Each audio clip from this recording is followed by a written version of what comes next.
Hello and welcome to a brand new Arseblog Arsecast right here on arseblog.com. How are you? Hope you're well. Thank you very much indeed, as always, for being here. Feels like it's been a busy kind of a week. Obviously, we played Manchester City on Sunday. That was a game which had people talking. My goodness. Genuinely, I think there were probably more comments on Arseblog News after the Man City game than I can remember in the entire history of the site. And I think the conversations around Arsenal in the early part of this season, whether they're among Arsenal fans, whether they're on TV, pundits, media, newspapers, whatever, I really do think they're kind of fascinating. There's a sort of multi-layered element to all of this, which I think is playing a part in how Arsenal are analysed and spoken about. And we'll get into all of that today on the podcast with our guest coming up very, very shortly. But obviously, there was a game following the Man City game. That was a 2-0 win over Port Vale in the EFL Cup last night. Not exactly a game that got the juices flowing. But despite that, maybe it was kind of the game that Arsenal needed. There's a fair bit to unpack and get into in this episode. So why don't we just get on with it? And with me to do that, formerly of Football London, now with The Athletic, is Kaya Kaynak. Good morning, Kaya. Morning, Andrew. How are you? I'm good. I've calmed down after all the excitement of last night. I say slightly tongue-in-cheek. Listen, I think there are some really interesting aspects of Arsenal discussion at this moment in time, which we'll delve into as we go on. But let's start with last night and a third round EFL Cup tie against lower league opposition, a much changed team. Arsenal win 2-0. It wasn't the most exciting game, but it was probably just what Arsenal needed in a way, albeit a game which perhaps didn't live up to some of the expectations that people have. When you do play a lower league team, it's like, okay, let's turn up, have some fun, score a rake of goals. We can all go home very happy, but it doesn't always work like that. And ultimately, you've got to make sure you get through.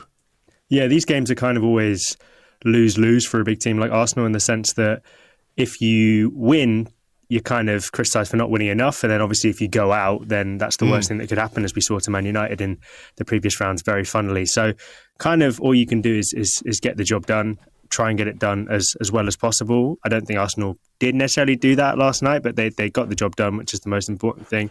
And I think Mikel Arteta was talking in his pre-match conference about sort of not being the team that gets knocked out, not being the shock, not giving the home team any momentum. And I think for the most part, Arsenal did that very well, even if it wasn't the most easy on the eye, which I think is, a good thing overall. I mean, look, it wasn't that Arsenal played poorly per se. I don't think that's the case. I think there was just sort of a lack of action in this game where, having gone ahead quite early through Eberechi Eze and his first Arsenal goal, we'll talk about that in a second, it sort of gives you the platform in a tie like this to sort of, okay, there's the early pressure off, we can go and play a bit now. But it didn't really happen, sort of half an hour of nothing, and then there was a chance for Eze set up by Mikel Merino. It sort of plays into a wider worry that people have about Arsenal and their ability to create chances and be an attacking force, etc., etc. How fair is that on a night like last night when there were 9 changes to the team that played against Manchester City? There was a little bit of excitement pre-game. I saw people going, oh, Martinelli's going to play up front. And I looked at it and went, no, he's not. Because he's going to play Eze in the central role, Martinelli out left, and Mikel Merino up front. And Mikel Merino created that second chance for Eze, but played far deeper than I think he should have played, given that he was ostensibly the centre forward. He dropped a bit too deep. All this talk about him not being a DM, and then he's popping up in DM role positions. You're like, get back up the pitch, But how much does it matter, or how much can we read into a game in which, there was a debut for Christian Norgard, a first start of the season for Lewis Skelly, for Waneri, Saka, you're getting minutes into his legs, Ben White, you're getting minutes into his legs, a little bit of a change at the back. the idea of fluency and attacking fluency, I think, is a really big talking point, a big discussion, which I do want to get into you. But are there mitigating circumstances last night and perhaps, for the early part of this season as well? Yeah, a bit. I think Mikel said after the game that there were 5 players in the starting lineup who couldn't finish the game. I assume those are the 5 who came off. So that's a sign that maybe this wasn't an Arsenal team that was up to speed. And as you mentioned, Norgard first start after an injury, Ben White getting minutes into the legs. Players who have had a pre-season, but for whatever reason have seen their minutes disrupted or have not played much in recent weeks. Miles Lewis-Skelly is probably quite a good example of that, where he's not played as much as maybe we would have wanted him to coming into the season. But I think the fluency thing is an interesting point, but I don't know how much it applies to last night, because there was a period where Arsenal went up after the goal, and on the Sky coverage, I think they said it was about 20 minutes in, I think Arsenal completed 221 passes to Brentford. Sorry, not to Brentford, to Port Vale's 22 or whatever it was.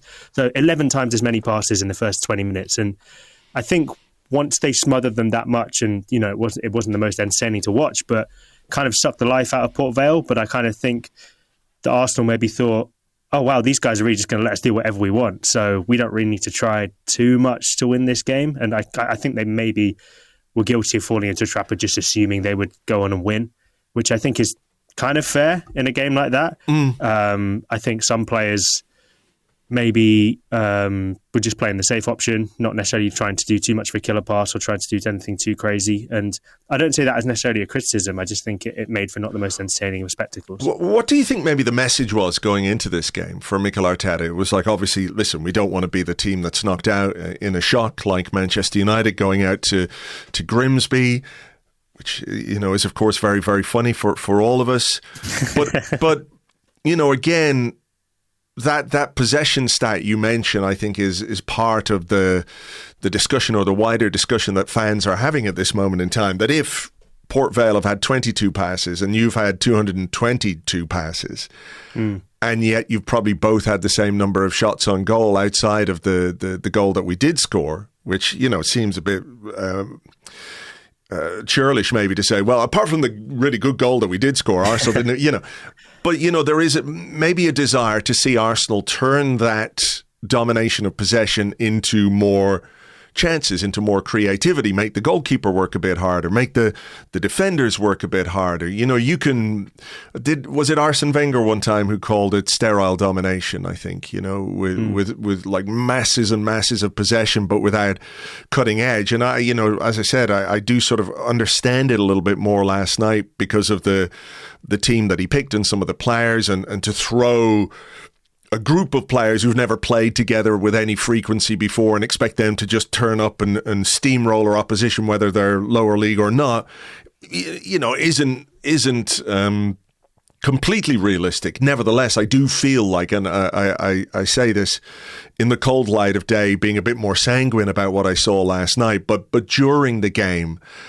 I couldn't help but feel that in general, Arsenal were risk averse. So do you think there was something to the pre-game messaging in this? It was like, okay, well, don't do anything silly. Let's not get caught in transition. If we have to play it safe, and if we have to, keep the ball with a 1-goal lead, let's do that. We don't need to go hell for leather. We don't need to run ourselves into the ground. We've got a big, difficult, challenging game on Sunday. I know you can't say to players, go out there and play in second gear, but players know and they understand the context in which they're playing a game. And I think if you can relatively easily control possession, therefore nullifying the opposition in that sense, it becomes maybe the easy option, and some might say, with what we've got coming on Sunday, a relatively sensible option, which doesn't make it easier for you or I or anyone else to look at. But did you watch the post-game interviews? I did, yeah. And the players were like, yep, we got the job done. This is a tricky game. These early round cup ties, they're really difficult because the opposition have nothing to lose. We're happy with how we played and happy with how we performed in this game. And it's slightly at odds with maybe what everyone else is thinking sitting at home watching on TV. Yeah. And Mikel Arteta's post-game interview was interesting as well, in the sense that the thing he said was, you don't want to do anything to give them momentum. So that means you don't want to take too many risks. You don't want to play a pass that might lead you to losing the ball. You don't want to risk yourself being caught in transition, because you might give Port Vale something, and I think it was their record crowd for something like 30 years or something like that. And you didn't want to give them any chance to get up and get sort of excited. And we saw a bit towards the end when Mosquera and Kepa seemingly got a bit bored and started playing balls to the Port Vale players.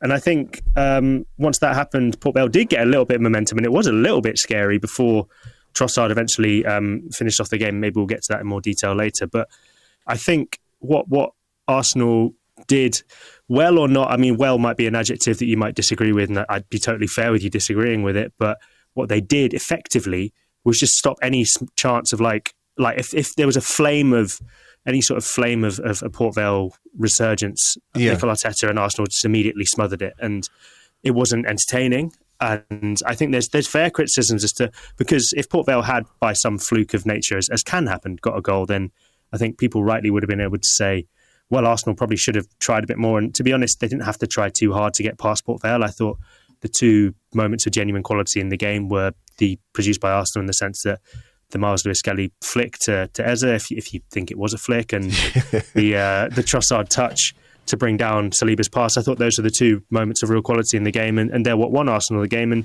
they didn't really have to do too much. And I think when you've got that in your locker, it's difficult to not listen to the managerial instructions and to not think, wow, okay, maybe we need to play risk averse and play sort of calm and safe and not give this home crowd too much. I wonder if it had been at the Emirates, would they have maybe gone for it a little bit more? Probably. Would they have maybe tried to attack a bit more, played a bit more risky balls?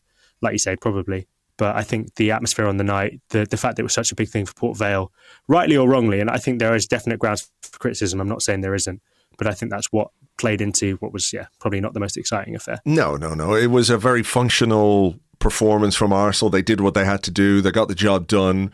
And I think, the fact that this game took place right after the Man City game, and the way that Arsenal were perceived to have played in that game or approached that game, I think fed into how people might feel about last night, and we'll circle back around to that, because I do think it is an interesting discussion a few days out from that Man City game when the dust has settled a little bit. Let's talk about those moments of quality then. A big moment for Eberechi Eze, obviously scoring his first Arsenal goal. It was a ball in from Martinelli. Miles Lewis-Skelly with a flick. I mean, it's hard to see much contact, but let's say if Harry Kane can get credited with a goal that he doesn't touch, I think Miles Lewis-Skelly can take the assist on that one, and a nice finish from Eze. I like that logic. I like that logic a lot. And listen, Eze, when he scored, immediately went to Lewis-Skelly, so he clearly thought it was a flick. And Miles Lewis-Skelly, even if it wasn't a flick, certainly styled it out very well like it was. So he was very good at pretending. And I think what was interesting for me actually about Lewis-Skelly in those opening minutes was he was kind of playing the left-back position almost exactly like Ricardo Calafiori plays it. Like, he was everywhere on the pitch. I think there was a moment where a cross came into the box and he was in the number 9 position. Obviously, that underlapping, getting high into the box, but sometimes he was on the right side of midfield. Sometimes he was obviously in his traditional left-back position, but he was playing it very a la Calafiori, which I thought was interesting, and maybe sort of a little bit of a message to Mikel saying, look, I can do this too if you need me to do it, kind of thing. Because he is different from Calafiori, and he's a bit more, I know he inverts and comes into midfield, but he's not as free-form and sort of, I want to say jazz-like. Calafiori kind of does his own thing a lot of the time. But yeah, it was a nice flick. I'm going to call it a flick. I like the idea of, and also I think Miles Lewis-Skelly has the quality to pull that off. We've seen that from him a few times. So yeah, let's give it to him. He's not had many starts this season. He's not had many minutes, so I think he deserves a bit of positivity. Yeah, that was an interesting little bit of pre-game discussion about Lewis-Skelly not starting a game so far this season, and Arteta said, look, sometimes you're at the right level, but somebody else is just ahead of you at that moment in time. And obviously, he's picked Ricardo Calafiori for most of the games so far this season. Calafiori's in good form. I think he won Player of the Month for August. Am I right? Yes, I think so. That sort of jazzy way he plays, if you like it. It's sort of, you can envisage him on his Vespa with, a Campari and soda in one hand and whatever. But, that's kind of the way he plays. But, it is an important moment for Lewis Skelly, and for Ethan Nwaneri, by the way, both of whom signed new contracts in the summer where, they're in the first team squad now. They're not breakthrough members. They're not sort of, will I, won't I? The challenge is there for them to perform when they do get their chances. Yeah. And I think with, people forget that Arsenal last night, there's lots of talk about how they played a strong team and they didn't, play many youth players and stuff, but they still had 2 18-year-olds and obviously a 15-year-old came on later. And these guys are super young. And the one thing about young players is they're prone to moments of inconsistency. And I think when they go through bad patches, what Arsenal haven't had in the past is the ability to rotate them out of the team. And I think we saw that a bit with Martinelli's obviously a bit older, but a bit with him last season when he was going through a difficult spell. I think if Arsenal had the squad depth that they do now, Martinelli probably would have been in a much better place than he is. And I remember a few years ago when Hector Bellerin was coming through, he had an amazing breakout season and scored actually quite a similar goal that Miles scored against City as against Liverpool, the opposite halves of the pitch, but they were kind of similar, cutting in and shooting on the left. And I thought that the next season he struggled a bit to back it up because there wasn't any real direct competition to him. And Miles doesn't have that because he's got Calafiori and he's got Hincapié and he's got the hundreds of other left backs that Arsenal have in their squad to compete with. So I think that's something that's good for him. And I think when Mikel's putting out those messages saying essentially Miles is doing everything right, he's just not as good as Calafiori at this moment in time. I think Miles can take comfort in that, and he can probably take a little bit of comfort in, and listen, I'm not saying we want this, but Calafiori's injury record, and he probably will get his chance at some point this season. It's a long season. And I think, Miles is proving with these kind of performances. I didn't think he was perfect last night. I thought there were a couple of moments when playing out from the back when he was a little bit sort of loose. But I thought he put in a performance that suggested, let's say Calafiori goes down with an injury before Sunday, knock on wood, Miles is ready to come in. And sure. That's good. Yep. And that's the level of competition he's dealing with. And to be in this Arsenal squad right now, you need to be really, really good, and Miles is definitely that. No, for sure. I thought Nwaneri, by the way, was quite bright in the first half. Yes, probably our best, most impactful outfield player, which I know is a low bar, but I did like the way he played in that first half. Second half, there really wasn't much in the way of action. Again, a moment of fear when Bukayo Saka, probably about 5-10 minutes into the second half, got stood on, went in for a sort of 50-50 kind of that made me wince just as he was going into it and got caught with studs on the top of the foot. It was one of those where I was really like, oh no. I know. What was with the referee last night, by the way? Like, he didn't give a single foul for anything. It was quite incredible both ways. Yeah. But it was really funny watching it, just like so many fouls just not being given. It was I quite enjoyed it, but it was such a change from what we're used to, I felt. Well, yes, that's true. Like, it wasn't the sort of game where it got out of control because of that, which I think is interesting. He did let it flow quite a bit, and there was some physicality in the game, which maybe you get a bit more in the lower leagues, and referees at that level are probably a bit more inclined to let that stuff go. There was no VAR, of course, as well, so there's no sort of re-refereeing any bits that were missed. Anyway, he took off Saka about an hour in, which was always the plan. That's what he said. Brought on Max Dowman. Max had a couple of nice moments, didn't he? There's that I think, youthful desire to really impress at times, where perhaps he takes on opposition players in moments when he could release the ball. But that desire to make something happen was a bit of a refreshing antidote to some of the other stuff that we saw from Arsenal. That, like, okay, we'll give it a go, and if it doesn't work, what's the worst that can happen if you lose the ball up by their corner flag? And he did have one very, very nice pass, didn't he, into Viktor Gyokeres when Gyokeres came on. It was a half a chance maybe. He could have got the shot off a little bit quickly. The ball didn't quite come down, took a touch, and it was blocked out. But the pass from Dowman was excellent. Yeah, and I think, like you say, Dowman was sort of the antidote to the risk-averse approach that Arsenal adopted for most of the game. And I sent you a text just before he came on saying, thank God he's coming on so we can have something to talk about on this podcast, because it was looking bleak for quite a while. But Max I think he's a fun player, and I think that's why he's attracting so much excitement, and he's definitely eye-catching as well. Everything he does, every time he gets the ball.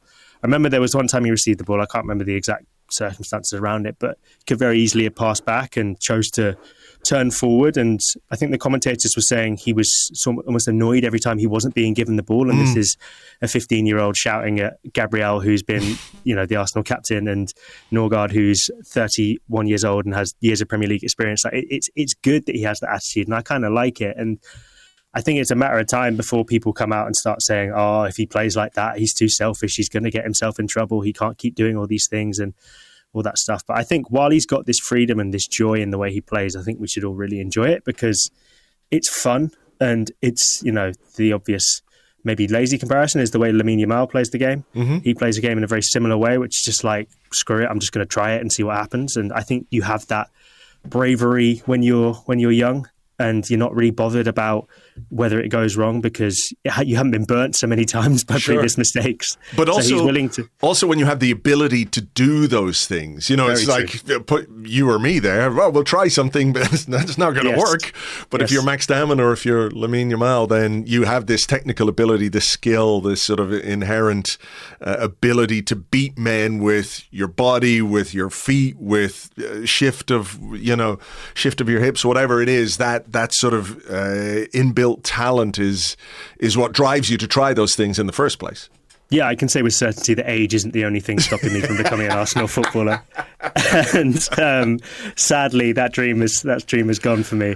But also, what's impressive for Max, for talking about his age, is I think there was a couple of moments where early when he came on, where Port Vale players tried to body him off the ball a bit or use their physicality against him, and he stood up to that so well, which as a 15-year-old is really, really difficult. And same with Miles and Ethan. Like, I think we take for granted how difficult it is to make the physical step up to men's football when you're 16, 17, 18. Like, it's hard, and these guys do it really well, and that's a credit to, I think, the physical training that they go through in the academy, and they do it really well. And yeah, we all know how exciting Max is, and it's interesting now with Madueke being out till around Christmas. This feels like a big opportunity for Max, and it feels like a chance where he's probably going to be in most matchday squads going forward. And the fact Mikel was willing to throw him on at Anfield, rightly or wrongly, I thought was a sign that he's willing to use him in the biggest of games. And again, knock on wood, we don't want this to happen to Saka, but if an injury happens, it's either him or Ethan competing for that right wing spot. Martinelli can play there too, and Trossard, and there's options, but I'd say those two are first up. And there's a lot of things that go into making your break into the first team. But luck is also a huge part of it. Like, skill has obviously got Max to where he is now, but to make that next step into being a Premier League player and to make those games in the Premier League, he needs luck, because he needs players in front of him to pick up injuries, just like Saka did when he broke into the team, just like Smith Rowe did when he broke into the team, Martinelli, etc.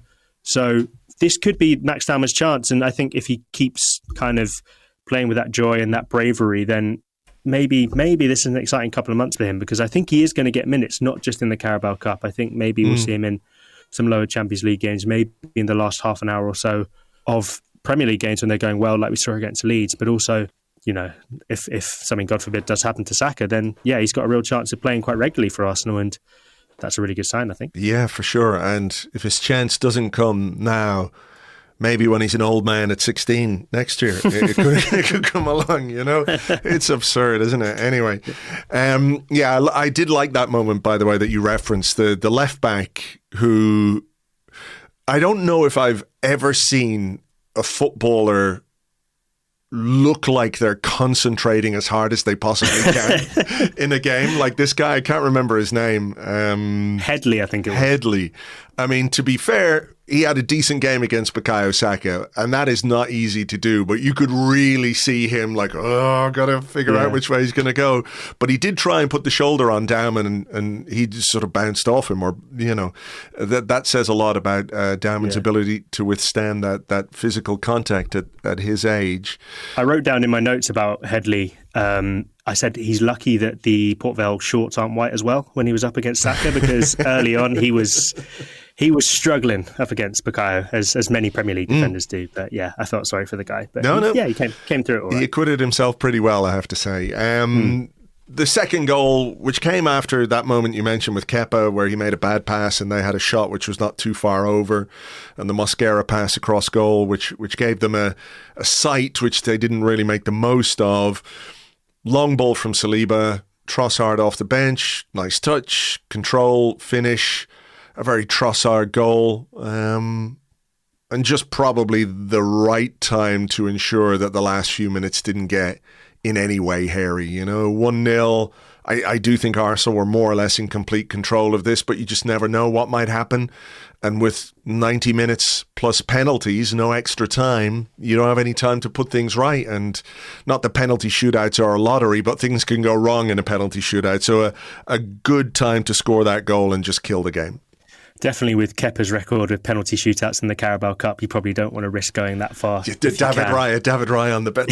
Exactly. I'm coming on. Exactly. But I think, there were a few moments where I think Port Vale started chucking balls into the box, long throws, set pieces, etc. And they were winning a few first contacts, and Arsenal were sweeping them up relatively well after that. But those can lead to a goal so easily. The second, especially when it's late on and players are tired and maybe they're not focusing as much as they should have been and all that kind of stuff. So, it was an important timing of goal for Arsenal. They'd obviously had the chance with Viktor Gyokeres before, and it was interesting once Gyokeres came on and started to stretch Port Vale in behind in a way Mourinho hadn't done. They looked a lot more scared as a back line, and I think having a proper striker and proper players who could trouble them in behind caused them lots of issues, and that run from Trossard was another example of it. I wonder if VAR had been around, it looked quite tight, and maybe it would have been difficult, but I'm kind of glad it wasn't, because it worked out pretty well for Arsenal. And Trossard again off the bench. Listen, Trossard's ability to come off the bench and score big goals is underrated and a really useful asset throughout the rest of the season for Arsenal. I think people forget that there are going to be games, and a lot of people were quite dismissive about Trossard going into the season, saying, sell, cash in. I thought that was incorrect, because he offers Arsenal so much, and this ability to come off the bench is not something that anyone can do, and he does it really, really well. Well, we actually had a question, some questions from our Discord for today, and No Bots says the Trossard circle of life: gets subbed on, scores, earns himself a start, plays poorly, drop to the bench, gets subbed on, scores, repeat. Do you think some players are just more suited to a super sub style against tired legs? And look, I would have preferred somebody else on the left in the first half of the Man City game than Trossard. Yeah. I think in the second half he was quite good, generally speaking. But I get why he is that kind of player for people, where they look at him maybe now, perhaps in part because of his age, I'm not sure, but his ability, and a consistent ability that we've seen over the last 12 to 18 months to get into the flow of a game quickly and contribute something, whether it is an assist, whether it is a goal. We've seen it already this season in Bilbao, obviously. He came off the bench last night to score. I do think he's a really valuable asset for Arsenal. But even if you do think that is the best way to use Leandro Trossard, there comes a point where Leandro Trossard is going to disagree that is the best way to use Leandro Trossard. So it's tricky, isn't it, for managers to find that balance, that even if Arteta is thinking, like fucking 30 minutes of Trossard against any team is fantastic and gives me a sort of safety net on the bench where I know when I'm putting somebody on that I've seen them score a goal, I've seen them make an assist, I've seen them have a positive contribution. But when you're a senior player like that, you would find it very difficult to accept that as your role or your only role. So Arteta has to find that balance. Yeah, I'm trying to think of comparable players in sort of Arsenal history that I can remember. The one that springs to mind is Olivier Giroud towards the end of his career, when he had a period, I think in Wenger's last season and maybe before, where Lacazette had come in and he was sort of starting every now and again, but more often coming off the bench and doing a job. And I don't think he was too happy with that and left relatively quickly after. Trossard has obviously signed a new deal at Arsenal, and I think that's a sign of how much the club value him.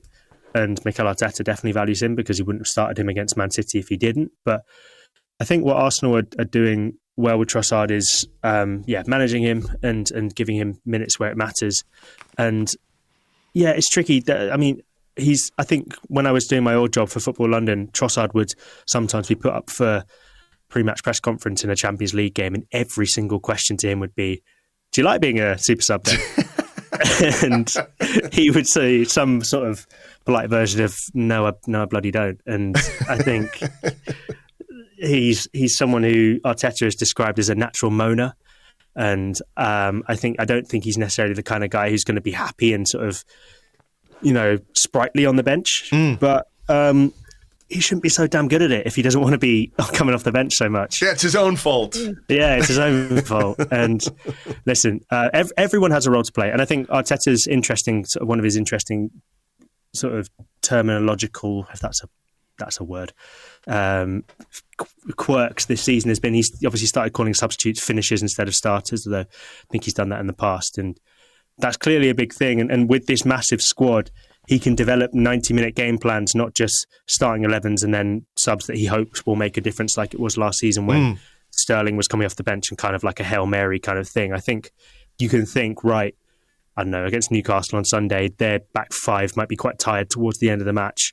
Let's throw Trossard at them for, like you said, 30 minutes and see what he can do. And I think that's a positive, again, of this massive depth that Arsenal have. And yeah, he's got an important role to play for Arsenal this season, I would say. No, I agree. I did find some of the discourse around that sort of terminology quite interesting. People go, well, they're just substitutes, like they always were, But, why can't he just call them substitutes? But I think there is something about the language managers use which is worthy of some analysis. Sometimes not, but in this case, I think when you have a squad the size of Arsenal's, if you call them fringe players, if you call them substitutes, you sort of undermine their role within this big squad, right? And it is one of the challenges he is going to have, is keeping everybody happy. So to sort of, I don't know if it's an affirmation, but, to refer to Trossard and Martinelli after Bilbao as finishers, sounds way better than saying, well, the replacements, did a good job when they came on. It's inclusive, and I think you have to look at the psychology of it and how managers speak in that sense. So, yeah, I think Trossard's role will be, not primarily, but there'll be a big part of him this season as a finisher, but I do think there are games that he's going to start. Before we move on to some other stuff, the reward, if you want to call it that, for the next round is a home tie with Brighton. I think that's the kind of game that demands you take it seriously, that you put out a strong team and a strong squad, regardless of the fact it's a competition that for some people doesn't mean anything. For others, they'll be very happy with Arsenal to win a trophy. I think you can't, after so many years without a trophy, overlook the opportunities that come your way. There's only 4 to play for this season, so it's going to be a home game against decent opposition that we're going to have to take very seriously.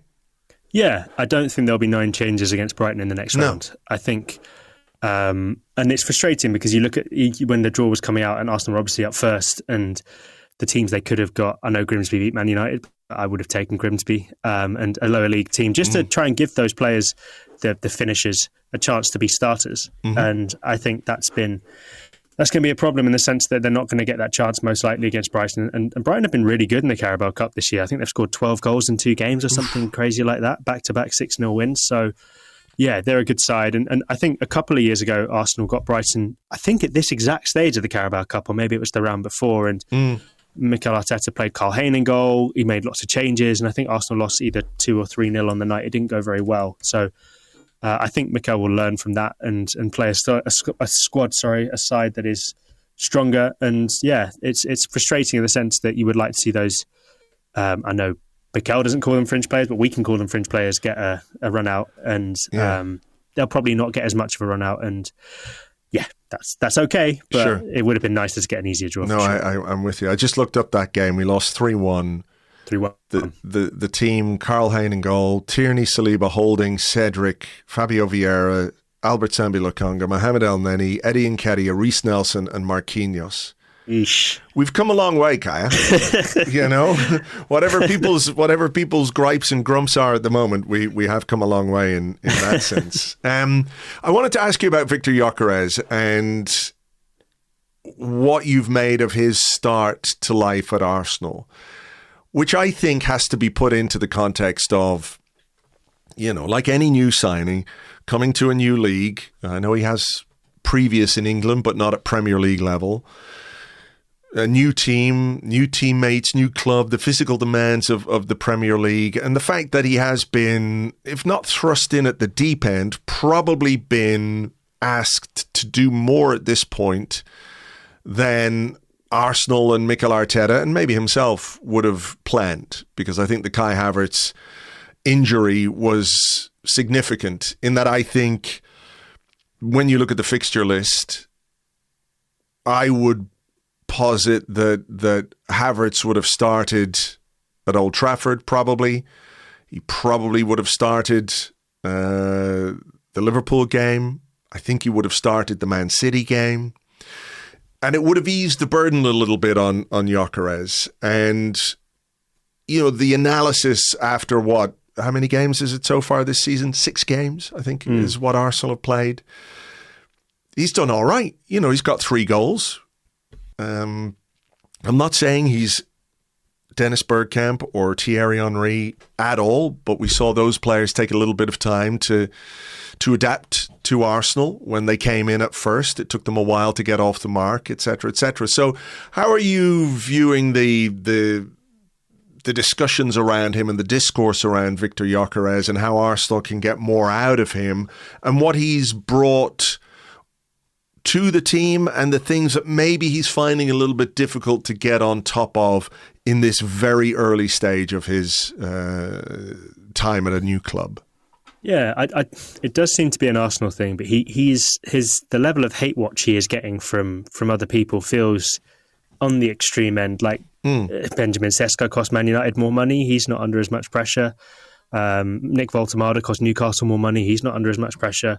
Joao Pedro has come in and started okay at Chelsea, but he's not under as much pressure. And I think I see your point about if Gyokeres had the chance to ease in and Havertz had started those first few games, maybe it would have been easier for Gyokeres. But I don't know that it would, because I think the narrative would have been, oh, Mikel Arteta has spent £60 million on a striker and he's still not using him. And why isn't he using him? Is it because he's not good enough? And then the pressure would have been on him to come in and deliver instantly and sort of take over from Havertz. And I think the way it's panned out has actually maybe worked in his favour a little bit, in the sense that there's not an alternative, so people can't really get on his back in that sense. They can't really say he needs to be dropped. I think it allows him minutes on the pitch. And yeah, listen, I want Havertz back as soon as possible, but not because I think Gyokeres has been a disaster by any stretch of the imagination. I think it's interesting. Obviously, the negative thing around Gyokeres is it feels pretty big from outside, but he's the second highest scorer in the Premier League behind Erling Haaland. Like that's a pretty good start. 3 goals in 6 appearances is not bad. It's 1 in 2. If he ends the season with 1 in 2, I think we'll all be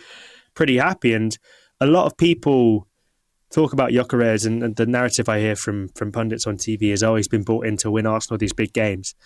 No, he hasn't. No, he hasn't. I completely he agree. Hasn't. Yeah. He's been brought in to win Arsenal the games where the Brentfords, the Bournemouths last season, where they went 1-0 up, not 2 or 3, and they ended up drawing or losing those games. That's what Gyokeres, in my opinion at least, and correct, it sounds like you agree, is for. He's for those kind of games. And listen, if he scores in big games and gets goals against City, Liverpool, United, fantastic. But for me, what he has been brought in to do is give Arsenal even more dominance, or be able to turn their ball dominance into goals. And he's kind of done that in the games where he's played, in the games where he's scored. And the Leeds goal, the first one obviously, is not the kind of goal that Arsenal would have scored last season. Same can be said of the Forest goal. I think that's a positive sign. He's not been perfect, but he's been asked to play different games. So against Man U, he was asked to drop in and play with his back to goal a bit more. Leeds is more running in behind. Forest would stay within the width of the post, and City was a bit different. I thought Bilbao, he was actually really good in terms of his complete play. I thought he looked really positive. But there are issues, and I think his link-up play needs to be a bit sharper. There are times where he overhits passes or his touch is bouncy. And I think people see that and they see this clunky version of a number 9 when we've been sort of used to Arsenal to strikers like Thierry Henry is obviously the reference point for a striker that comes into our mind, who is probably the most silky centre forward to have ever existed. If not in the Premier League, then in the world. And Gyokeres is not going to be that. He's going to be a bit more of a battering ram. Sometimes you need a chisel to break down opposition defences. Sometimes you need a sledgehammer, and he's more in the latter category. And I'm fine with that. I can live with him having an occasional bounce pass or a sort of a poor touch if he is finishing his chances. And thus far, the chances he's got, because he's not had many, and that's a thing that's been sort of left out of the analysis of the City, Liverpool, and United games. He didn't really have a chance in any of those games. When he's had chances, generally, he's taken them. So I'm not quite on the negative hype about Gyokeres yet, because I think he needs a little bit more time before we can form a judgment. But I think actually there are some positive early signs, and thus far he's kind of doing what he was brought in to do. Yeah. So yeah, room for improvement for sure, but definitely good so far in my opinion. Is it unfair to highlight Gyokeres' lack of involvement or shots or chances in the so-called big games? Can you separate it from Arsenal's performances in those big games? Because, I think the game plan at Liverpool, right, was to go and basically negate Liverpool, which Arsenal did until Dominic Szoboszlai scored an amazing goal, and then all of a sudden it's like, oh, fuck. It wasn't quite the same against Manchester City. The game played out in its way. But again, we talked about Arsenal maybe not finding the incisiveness or the creativity required to turn the domination, which I think Arsenal did, into chances, whether it's for Gyokeres or anybody else for that matter. So is it a little unfair to sort of highlight that big game lack of threat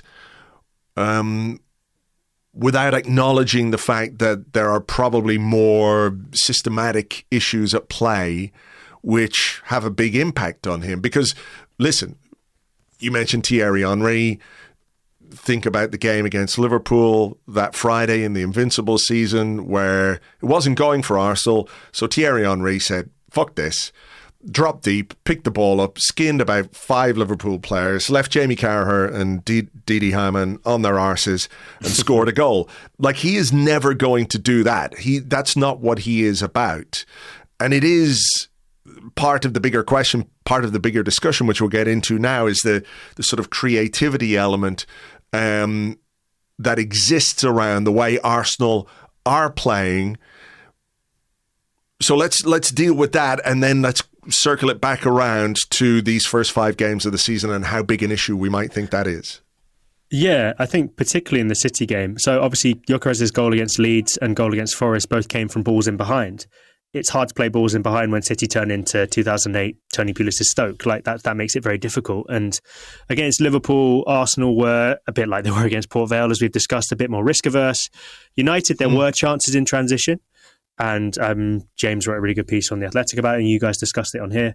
And Arsenal weren't clever enough or didn't play the final ball well enough. And I don't know how much that's Gyokeres' fault, and people will point to, they'll focus on that early thing where he kind of fell over on the ball, or where he gets bounced off, or his touch goes miles out of play or something. But it's hard to judge him. I think it's also hard to judge him massively without the creative presence of Martin Ødegaard behind him, playing those balls in behind, unlocking the defences and all those kind of things that Ødegaard is really good at. And Mikel Merino, for all his strengths, is not Martin Ødegaard. He's not going to break down opposition defences. And I think that's, probably a bit of an issue. I think we praise Madueke, but against City, and I think Madueke has been great so far, but against City, there were a lot of times where he got to the byline, played it blind, and didn't look where Gyokeres was.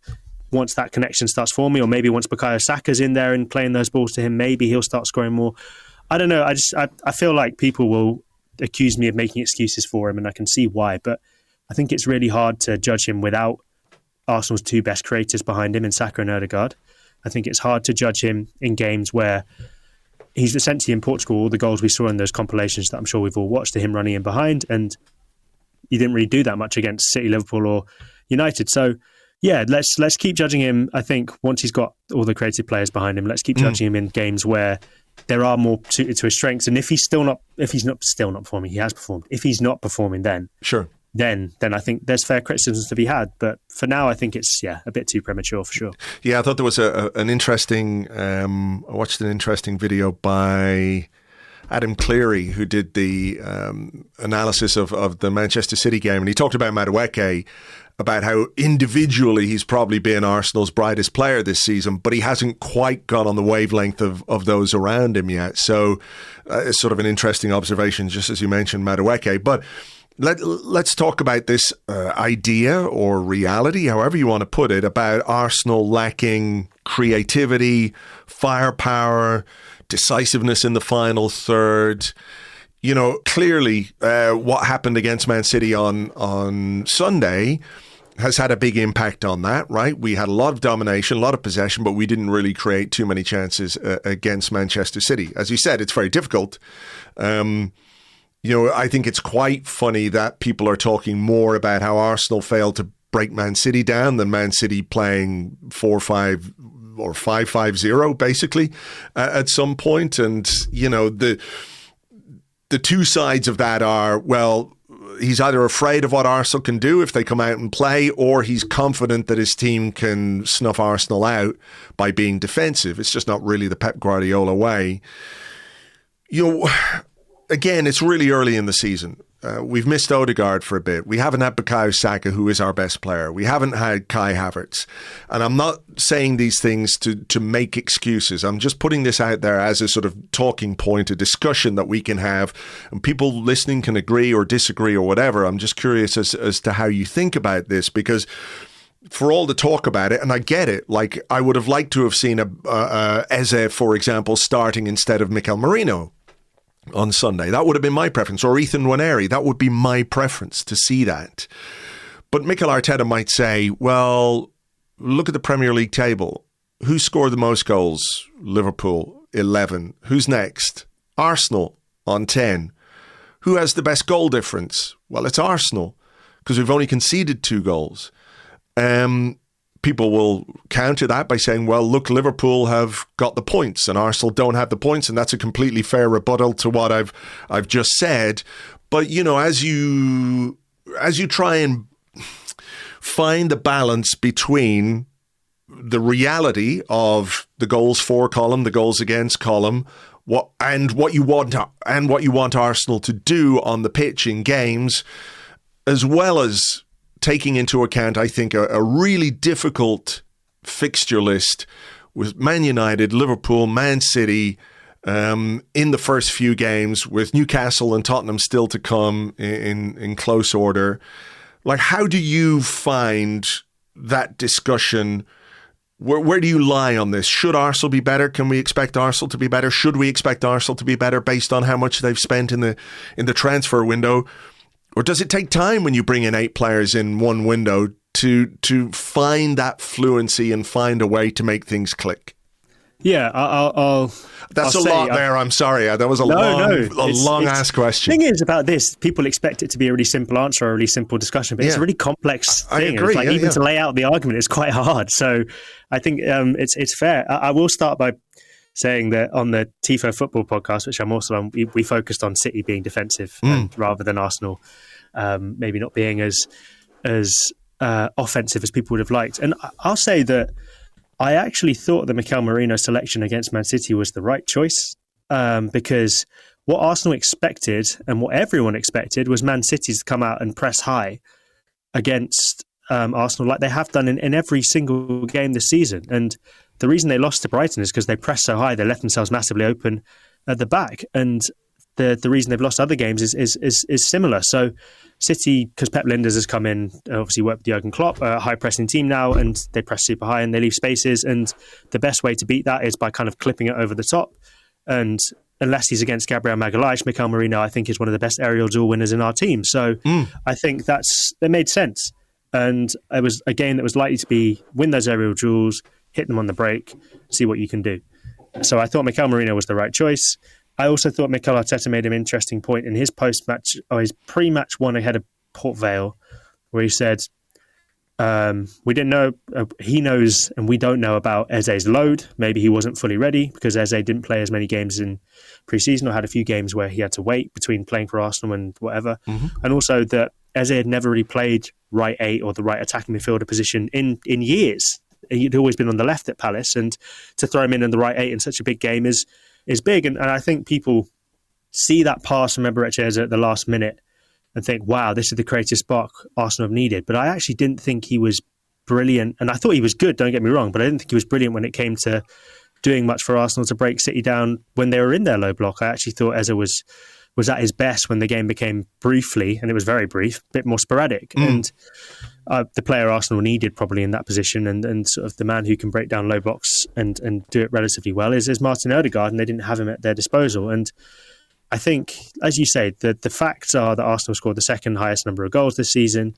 They've scored quite a lot. They've done pretty well in the Champions League. I personally am not too bothered about the idea that they're not creating as much offensively.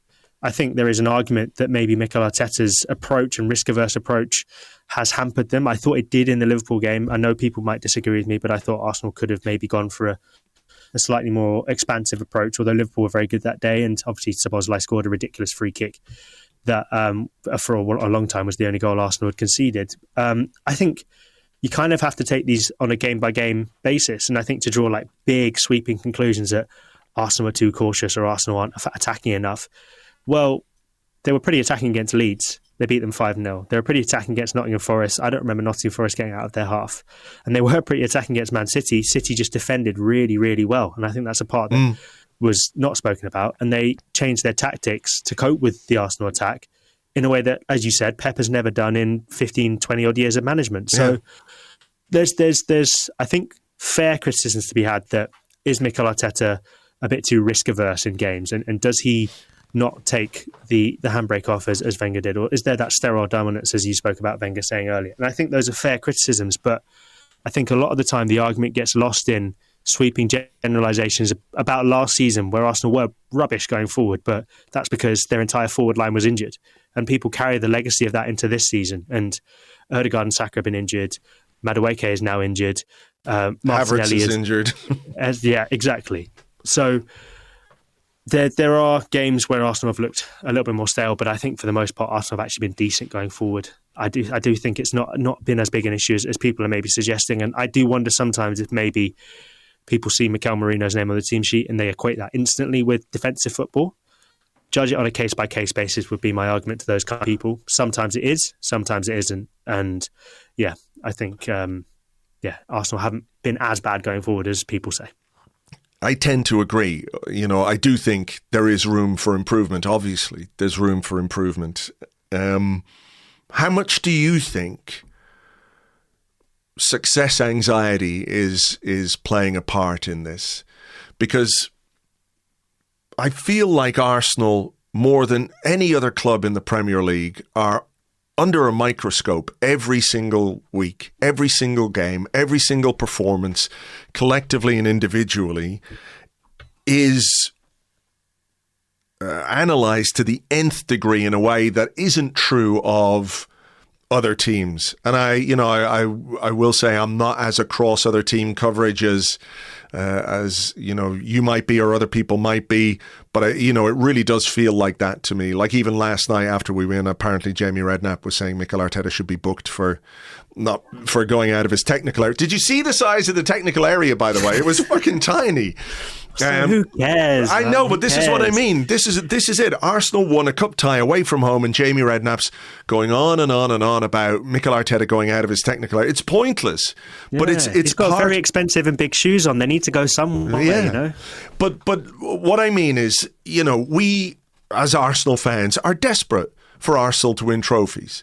We've come so close, but I feel like the fact that we have come so close is playing a major part in the way Arsenal are discussed right now. And I feel like maybe the fact that we're having these discussions, we're so sort of in this bubble of desire for success that sometimes it's hard to step back out of it and look and think that the reason this is happening is because Arsenal are good and the potential is there and people can see the potential is there. And there's a great example of that potential, which I'm going to tell you now in just a second, because there's been some breaking news as we're recording, which you might have seen. I'll tell you about that now in a second. Don't spoil the surprise by looking at your phone. But what I mean is, Arsenal have been really, really good, and this is a squad that I think is capable of playing really well and being really, really competitive. Whether we get trophies or not at the end, I can't say. I hope we do, obviously, but these years of coming second and feeling like we've been so close to something are now sort of part of the DNA of the Arsenal discussion, and it's kind of hard to unintertwine. That's not a word. We're making up some terrible words. Disentangle. There's a great word. One that actually exists. Thank you, Kaya. You know what I mean? You know what I mean when I'm saying this, that it's hard to separate those two things. And I understand it for obvious reasons. I get it. But it feels like every single game and every single performance is like a referendum on everything. Yeah. I wonder if part of that is the way we've changed our consumption of football, in the sense it's obviously social media kind of algorithms and stuff put to the top the most controversial and out there content. And I think people know within media companies, listen, I say this as someone who works for a media company myself and has worked for one my entire career. People know that Arsenal do big numbers. If you mention Arsenal in a conversation or a viral clip or a whatever, a Jamie O'Hara talking nonsense kind of thing, that it will do numbers. And that's what the social media teams at a lot of companies are encouraged to do. And I think it creates false narratives and false debates and almost talking about stuff that doesn't really need to be talked about a lot of the time. But I almost feel I don't want to be telling people how to consume their football, in the sense that I think if you genuinely feel that every game is a referendum and every game is sort of must win, and if you genuinely feel that Arsenal have to win now, then okay, I'm not going to tell you not to feel that. I personally don't. I think I'd be delighted, and I want Arsenal to win. Sure. And I don't want Mikel Arteta's Arsenal to become Pochettino's Spurs. That would really piss me off. I'd be really upset if that happened, because I think this is a much better team than that. And I think there are some fair things going around where if you don't win, you're not remembered. Like, I think a lot outside of Arsenal, people probably don't remember the 2007 to 2010 team that was, delighted us all and played really nice football, but didn't win anything. Yeah. And I think there are interesting things about how people from, and a lot of pundits from outside the club talk about Arsenal, and I do wonder if maybe if Arsenal had a representative on those kind of media platforms, like a Carragher, like a Neville, who could kind of defend their corner a bit more. Maybe Ian Wright doesn't quite get enough. He doesn't do that stuff anymore. He obviously does the overlap stuff, but not the sort of day-to-day punditry.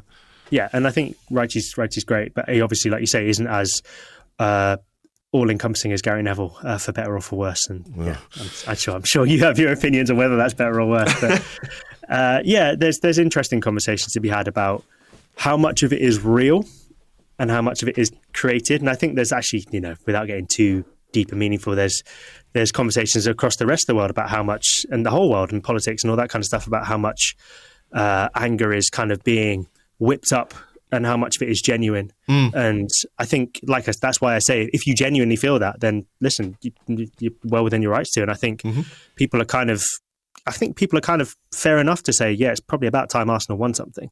And it is about time Arsenal won something. I think we all think that. And Mikel Arteta's gone really big. He's spent a lot of money. They've not sold much, which I think is different to, obviously, Liverpool has sold very well, even though they spent a lot of money. So I think that is very different to the Arsenal case. And I think Arteta's got a squad now which is the best of the league, if not Europe. So there are definite sort of parameters to judge Arsenal by. But I think there's also mitigating circumstances in the sense that, like you said, 8 players takes a lot of time to blend in. Injuries do happen. Things don't go your way. And this is the reason why football is probably the best and most exciting sport in the world, in the sense that you can buy all the best players and you can have the best team, but you might not still win. Yeah. So that's just the way it goes sometimes.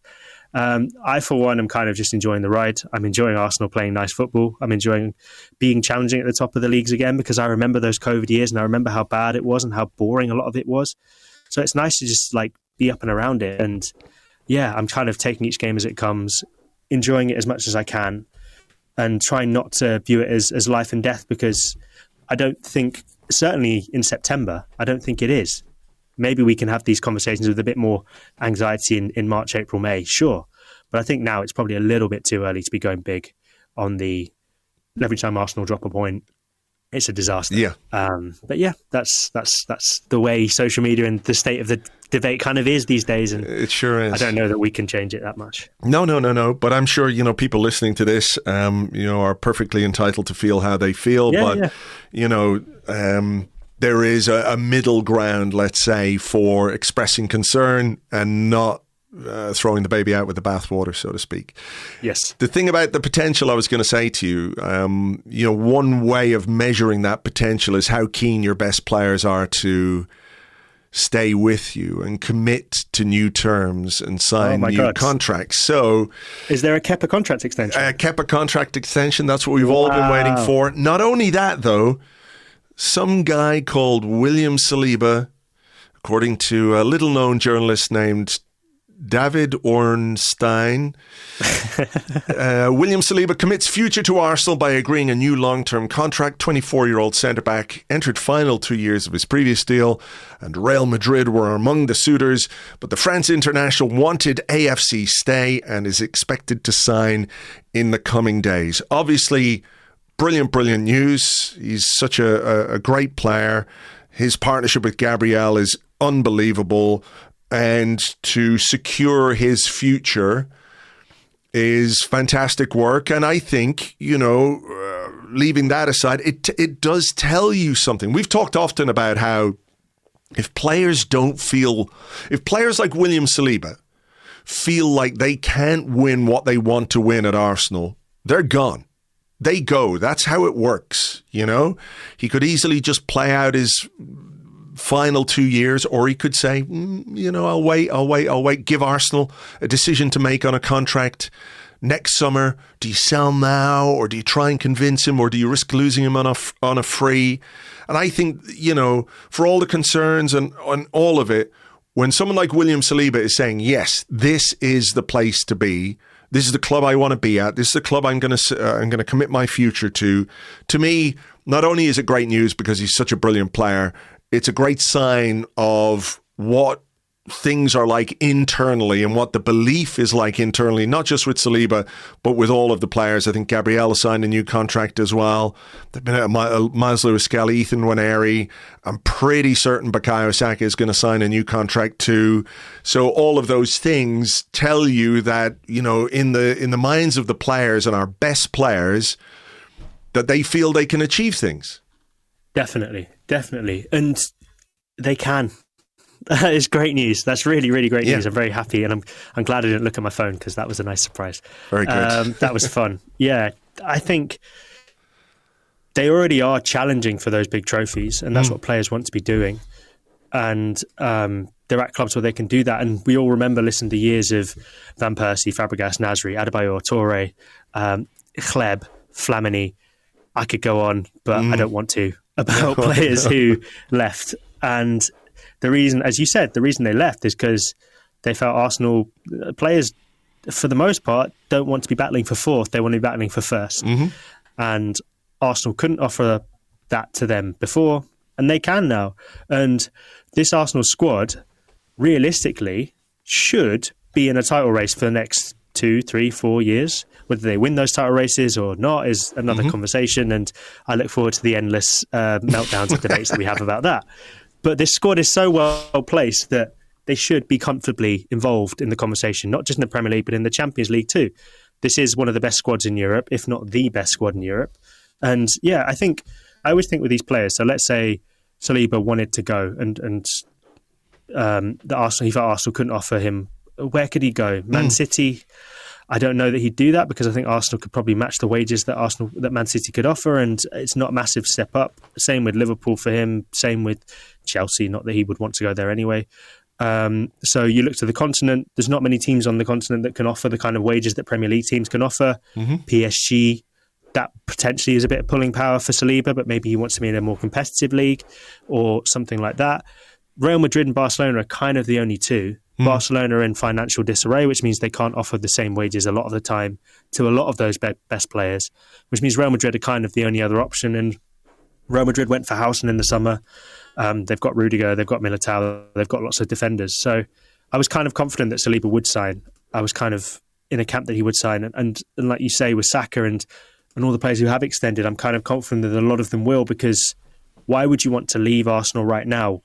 People will say win trophies, but there's no way you can guarantee a trophy win. Yeah. And I think Arsenal's probably a safe bet to be challenging for those trophies. And that's kind of, as a player, as you're committing your future, that's kind of all you can know for certain. All you can guarantee is you want to be in a team challenging. Winning, is by the by. It could happen, it might not happen, but challenging is definitely what you can guarantee. And I think Saliba's confirmed that he thinks Arsenal are challenging and on the right track, and I'm really happy that's done. Hopefully when the Saka thing gets done, it'll be the same story. And it was the same with Gabriel and Miles and Ethan and all those players. So it's great news. Yeah. It's great news. And really happy times for Arsenal. Fantastic. I mean, you can maybe guarantee trophies if you go to Liga and play for PSG, or if you go and play for Bayern, those things. But I don't think, as fun as it would be to win those trophies, I don't think it's quite the same as, let's say, Arsenal going to win the Premier League or Arsenal winning the Champions League. I think those are bigger and better achievements, and hopefully these guys can help us do that. Right, we had better leave it there. Kaya, as ever, a real pleasure to talk to you. Thank you very much indeed.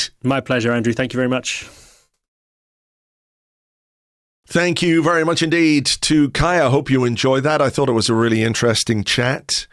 Obviously, opinions in football vary wildly. So you might agree with some of that, all of that, none of that whatsoever, but it's a good faith discussion about the start to the season. Is it as bad as people are saying? I don't think so. Could we be better? Abso-fucking-lutely.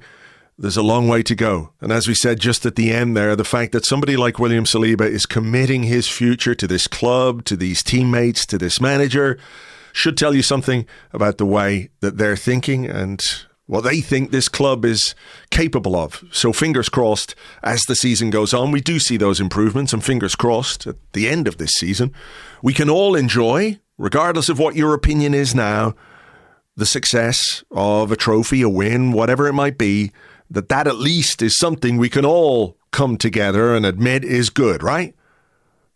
Right? I think if we did win something, if we did win a big prize and there were people complaining, can we all just make a commitment now to just ignore those twats? Would that be all right? Okay, we're agreed on that. It's just, Arsenal have to go win the trophies now. So over to you, players, manager, etc. You do your shit, please. It would make all our lives better and easier. We will be looking ahead to the Newcastle game on Patreon. If you want to join us for our usual Premier League preview podcast and get access to all the other stuff that we do on Patreon, it's just $6 a month, and you can sign up at patreon.com/Arseblog. As for the Arsecast Extra, after a couple of weeks of really, really rapid turnaround post-game podcasts, basically, we will be reverting to Monday morning as usual, old school, as James just said to me when I checked in with him to find out his schedule. So you can join myself and James on Monday morning, hopefully a goodly morning after what is going to be a challenging game at St. James's Park. Let's hope we can do a bit better than last season. I feel like we owe Newcastle one at this stage, so fingers crossed for that. Right, I'll leave it there for now. Preview pod on Patreon, Arsecast Extra on Monday. For now, take it easy, folks, and we will catch you on the next one. Until then, cheers, bye-bye.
Welcome back to Sky Sports, and we've just seen Arsenal beat Port Vale 2-0 in the EFL Cup.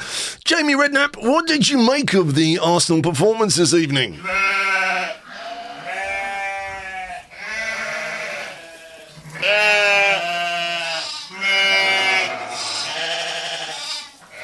It's very hard to argue with what you've said there, Jamie, but Michael Brown, what did you make of it?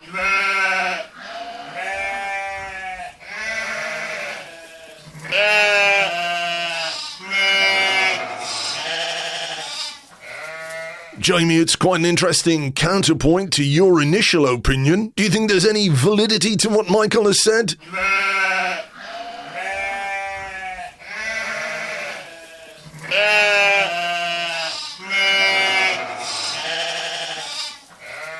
I've got to say, guys, that is top analysis, and frankly, there's only one thing I can say.